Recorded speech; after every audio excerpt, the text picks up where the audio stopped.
Bayangkan sekelas universitas membatalkan misalkan diskusi dengan saya hanya gara-gara saya dianggap kalah debat, dan kalah debat berarti sesat gitu. Saya menikah dengan istri saya dan memutuskan untuk tidak eh, tidak punya anak sampai 7 tahun karena istri saya harus kuliah dulu misalkan seperti itu.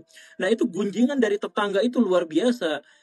Kapan hamil, kapan isi, kapan hamil, kapan isi. Perempuan-perempuan Hmm. yang cemburuan itu adalah perempuan-perempuan yang sadar bahwa dirinya inferior.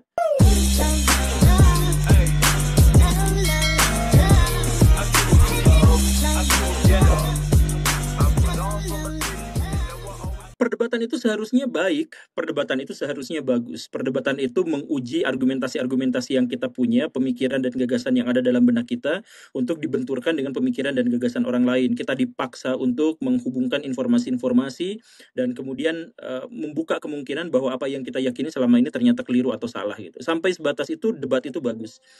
Cuman di Indonesia juga ada masalah di situ bahwa perdebatan itu menyangkut benar dan salah. Jadi kemarin misalkan saya berdebat, saya menghentikan argumentasi saya dan akhirnya saya mengaku saya kalah dalam perdebatan, dan itu udah seperti surga dan neraka gitu. Jadi kalau kalah debat berarti neraka, sesat, jahat, zolim, lalim. Sedangkan kalau menang debat itu berarti luar biasa. Kan saya pernah dalam 2 bulan itu debat 2 kali.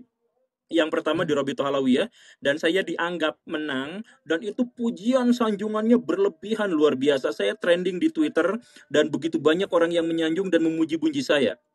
1 bulan kemudian saya debat lagi dan kalah. Dan itu dihujatnya habis-habisan, dianggap sesat, dianggap apa dan sebagainya. Jadi bagaimana masyarakat kita mau berdialektika kalau misalkan perdebatan itu dianggap sebagai hidup dan mati gitu. Dan Hmm. kita masih seperti itu gitu. Kita masih seperti itu. Bayangkan sekelas universitas membatalkan misalkan diskusi dengan saya hanya gara-gara saya dianggap kalah debat, dan kalah debat berarti sesat gitu. Ini kan iya, It- itu yang terjadi di Indonesia gitu. Jadi hanya ketika saya mengatakan bahwa saya tidak mau mengilmiahkan pandangan saya tentang akidah dan saya mencukupkan diri saja dengan Quran dan Sunnah, itu dianggap sebagai sesuatu yang keji, yang sesat dan lain-lain sebagainya gitu. Nah makanya eh, ya kita itu adalah masyarakat yang tidak mau, ya itu karena kita itu masuk dalam mentalitas kawanan, jadi masyarakat kita itu adalah masyarakat yang sangat resisten dan takut terhadap perbedaan gitu. Jadi kalau misalkan ada yang beda, ayo debatkan, yang kalah berarti terusir jauh, tidak boleh ada di sini karena dia beda, sedangkan orang-orang harus sama gitu. Nah, fanatisme masyarakat Indonesia terhadap kesamaan itu terpancar dalam banyak fenomena. Jadi misalkan gini, em, saya saya menikah dengan istri saya dan memutuskan untuk tidak eh, tidak punya anak sampai 7 tahun karena istri saya harus kuliah dulu misalkan seperti itu. Nah itu gunjingan dari tetangga itu luar biasa. Kapan hamil, kapan isi, kapan hamil, kapan isi, dan itu seterusnya. Teman saya belum nikah sampai usia 30 tahun, ditanya tiap hari, kapan nikah, kapan pacarnya bawa sini, kapan apa, itu mengganggu sekali. Dan orang yang bertanya kapan nikah adalah orang yang sudah menikah. Orang yang nanya kapan hamil adalah orang yang sudah pernah hamil. Intinya apa? Intinya mereka berharap bahwa kita semua sama seperti mereka dan senasib seperti mereka, dan ketika ada orang yang berbeda, maka kita akan menjadi bahan gunjingan dari orang gitu. Sebegitu menakutkannya masyarakat kita terhadap perbedaan dan apa ya? Inilah yang akhirnya menyebabkan bahwa betapapun infrastruktur di Indonesia sekarang itu sudah diramahkan untuk orang-orang disabilitas, misalkan di trotoar-trotoar jalan itu sudah ada trotoar khusus untuk tunanetra yang kuning-kuning itu kan. Ya. Betapapun sudah seperti itu, saya yakin Akang belum pernah lihat ada orang tunanetra lewat di situ. Pernah nggak? Hmm. Saya nggak Pernah pernah nggak? sih jujurnya, nggak pernah. Memang, saya juga nggak pernah. Atau kalau Akang misalkan di pinggiran tangga perkantoran itu biasanya ada jalur untuk mendaki buat orang yang menggunakan kursi roda. Pernah lihat kan? Iya pernah Jalur beberapa. pendakian itu. Dan pernah Ya. nggak lihat orang yang kursi roda naik ke situ? Nggak pernah juga. Iya, Nggak pernah. betul. Kenapa seperti itu? Bukan karena di Indonesia tidak ada yang tunanetra, bukan karena di Indonesia itu tidak ada yang menggunakan kursi roda. Masalahnya adalah kalau ada orang yang tunanetra keluar rumah, kalau ada orang yang menggunakan kursi roda keluar rumah, dia akan menjadi bahan gunjingan, diliatin sama orang, diperhatikan sama orang, karena kita sangat resisten terhadap orang-orang yang beda gitu.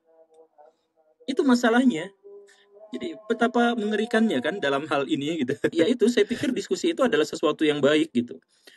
Karena diskusi jadi makanya kalau kalau misalkan saya ngajak debat, ngajak diskusi dan sebagainya, saya tuh menganggap bahwa itu adalah sesuatu yang bagus gitu untuk perkembangan gitu.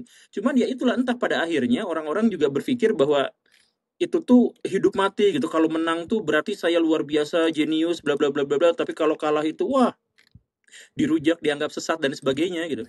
Karena saya tuh selalu mendambakan di Indonesia itu ada orang yang bisa berdebat sama seperti Einstein dengan Niall Bohr gitu. Yang ketika perdebatan mereka berlangsung selama bertahun-tahun, bukan kebencian yang muncul, tetapi justru jurnal-jurnal ilmiah dan revolusi pengetahuan terkait dengan perdebatan itu gitu kan, terkait dengan mekanika kuantum. Saya selalu berharap bahwa perdebatan itu seperti perdebatan Imam Syafi'i dengan atau misalkan apa ya metode istimbatnya Imam Abu Hanifah dengan istimbatnya Imam Malik terjadi perdebatan yang sangat hebat tanpa ada kebencian sehingga justru malah memunculkan sintesis yang luar biasa dari Imam Syafi'i gitu. Saya tuh sangat mendambakan perdebatan antara Plato dengan Aristoteles yang tanpa kebencian tapi justru menghasilkan banyak sekali karya-karya yang sangat luar biasa sepanjang sejarah gitu. Jadi saya menganggap bahwa perdebatan itu adalah sesuatu yang positif, cuman nampaknya saya salah zaman dan salah salah salah negara gitu. Jadi perdebatan itu dianggap sebagai wah ini sesat. Jadi hanya gara-gara seseorang tidak bisa berargumentasi atau gagal untuk menunjukkan argumentasinya maka dia dicap masuk neraka gitu. Saya nggak tahu itu logikanya seperti apa tapi di Indonesia terjadi kan yang seperti itu. Termasuk juga debat-debat capres gitu ya, debat ini kan banyak di antara mereka yang tidak berdiskusi terkait dengan program kerja, tapi diskusi terkait dengan masalah-masalah pribadi gitu. Lah debat kok jadi masalah pribadi gitu kan kita nggak ada urusan dengan yang seperti itu gitu. Tapi kan itu yang dibahasnya itu sampai sekarang gitu. Dan seolah-olah kalau misalnya kita bisa membuat lawan kita buruk dari mengekspos keburukan pribadinya itu menjadi kemenangan bagi kita kan. Iya, itu Mentalititasnya seperti dia. itu. Betul sekali. Ya, saya nggak tahu itu seberapa takutkah masyarakat kita itu terhadap perbedaan dan seberapa lemahnya mentalitas kita gitu. Tapi kenapa kita takut kehilangan? Karena kita memang lemah. Yang takut kehilangan itu adalah masyarakat yang lemah. Perempuan-perempuan yang cemburuan itu adalah perempuan-perempuan yang sadar bahwa dirinya inferior dibandingkan misalkan dengan lawan seksnya misalkan. Ya. Kan begitu kan? Jadi sebenarnya masyarakat kita adalah masyarakat yang lemah, makanya ya karena mereka sadar, kita sadar bahwa kita lemah, maka kita sangat ingin menyatukan, sangat takut kehilangan identitas dan sebagainya. Kan begitu rumusannya. Ketika misalkan di media sosial, ketika ada artis yang muncul pertama kali, kemudian di Google itu selalu ada misalkan artis yang baru muncul itu namanya adalah Asep gitu ya. Kemudian Asep agamanya apa? Itu pasti muncul pertama yang ditanyakan. Karena mereka bukan religius, tetapi mereka sangat ingin meyakinkan bahwa kelompoknya itu cukup besar gitu. Karena mereka tahu bahwa mereka itu sedang dalam kondisi yang lemah, situasi masyarakat yang sedang lemah gitu. Nah inilah yang akhirnya jadi ya setiap orang membutuhkan penyatuan identitas gitu. Sebagai identitas komunal saya adalah begini dan begitu gitu ya. Tapi sangat berlebihan itu menunjukkan bahwa kita itu sebenarnya adalah masyarakat yang inferior, masyarakat yang lemah, masyarakat yang sadar bahwa kita memang sedang dalam kondisi yang terjepit gitu.